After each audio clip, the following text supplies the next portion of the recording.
एटा में आज पिछड़ा वर्ग आयोग के सदस्य अशोक शर्मा ने सविता समाज के लोगों के साथ एक अहम बैठक की।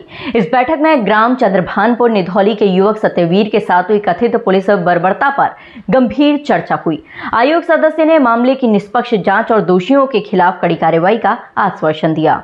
मंगलवार को एटा में पिछड़ा वर्ग आयोग के सदस्य अशोक शर्मा का आगमन हुआ। वह सीधे सर्किट हाउस पहुंचे, जहां पहले से ही सविता समाज के प्रतिनिधि और बड़ी संख्या में लोग मौजूद थे। बैठक की शुरुआत समाज के लोगों ने अपने अपने मुद्दे और शिकायतें सामने रखकर की। बैठक का मुख्य मुद्दा था ग्राम चंद्रभानपुर निधौली में हुई वह घटना, जिसमें सविता समाज के युवक सत्यवीर के साथ कथित रूप से पुलिस द्वारा बर्बरता की गई थी। समाज के लोगों ने आयोग सदस्य से मांग की कि पीड़ित युवक को न्याय दिलाया जाए और दोषियों को सख्त सजा मिले। अशोक शर्मा ने सभी शिकायतें ध्यानपूर्वक सुनी और कहा कि मामले की पूरी तरह निष्पक्ष जांच होगी। उन्होंने ये भी कहा कि जांच में जो दोषी पाया जाएगा उसके खिलाफ कानून के तहत कड़ी कार्रवाई होगी, चाहे वह किसी भी पद पर हो। बैठक में रोजगार के अवसर, आरक्षण से जुड़े सवाल और प्रशासनिक रवैये जैसे अन्य मुद्दों पर भी चर्चा हुई। अशोक शर्मा ने भरोसा दिलाया कि आयोग का उद्देश्य समाज के पिछड़े वर्गों के अधिकारों की रक्षा करना और उनके कल्याण के लिए काम करना है। जो खबरें मिल रही थी उसके साथ पुलिस ने बर्बरता की है और बहुत कुछ ऐसा हो रहा था जो नहीं होना चाहिए। मासूम बच्चा था, जीवन चला गया और उसकी यहाँ पर सुनवाई नहीं हो रही। तो आयोग ने स्वतः संज्ञान लिया और स्वतः संज्ञान लेकर के आयोग ने उसकी एक कमेटी बनाई। उस कमेटी का नेतृत्व मुझे दिया और यही पड़ोस में काश में के एक महेंद्र सिंह राणा जी, वो भी माननीय आयोग के सदस्य हैं।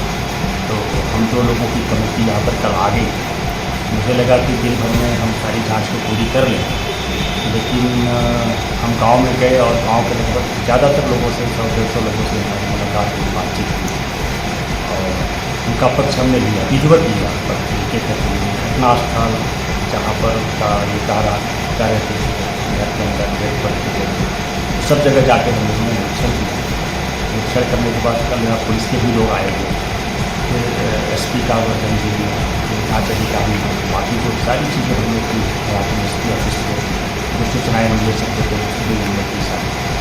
तो मेडिकल रिपोर्ट्स भी जो है पोस्टमार्टम वो उसकी जो प्रक्रिया है, कानूनी प्रक्रिया, उसके बारे में भी जानकारी फ्यूचर में बहुत हमने सूचनाएँ एकत्र करना शुरू किया। मुझे लगा कि अभी जाँच हमारी अधूरी है, तो ऐसी अधूरी जाँच पर कुछ कर पाना मुश्किल है, लेकिन बहुत इसमें मोड़ ऐसा है कि हम तो ये नहीं जानते कि कौन BJP का है, कौन सपा का है, लेकिन रामसेवक जी का नाम और एक अनिल यादव जी का, ये दो नेताओं का नाम हमारे संज्ञान में भी आया।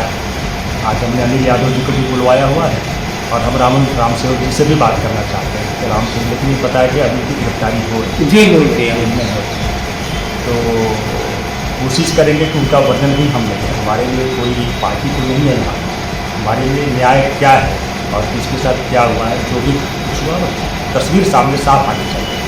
संज्ञान लेके क्या कार्रवाई की जाएगी वो तो कानूनी और आयोग के पास जो अधिकार है, जो दोषी होता है और जिसने चीज़ों को अगर गुमराह किया छुपाए तो जो दोषी पाएगा तो उसके कानून में जो प्राविधान उसके हिसाब से कार्रवाई की जाएगी। कोई पर्सनल अलग लेवल से नहीं करना है, आयोग के उसके पास अधिकार है। पुलिस दोषी है, कोई व्यक्ति दोषी है, तो ये सब चीज़ें तो उसके बाद आती है तथ्यों के आधार पर, क्योंकि अगर हम तथ्य निकालते हैं उस तथ्य को वेरीफाई भी करना पड़ेगा। ऐसा नहीं कि हमने कोई तथ्य उठाया और हमने प्रूफ कर दिया, तो वेरीफाइड होनी चाहिए।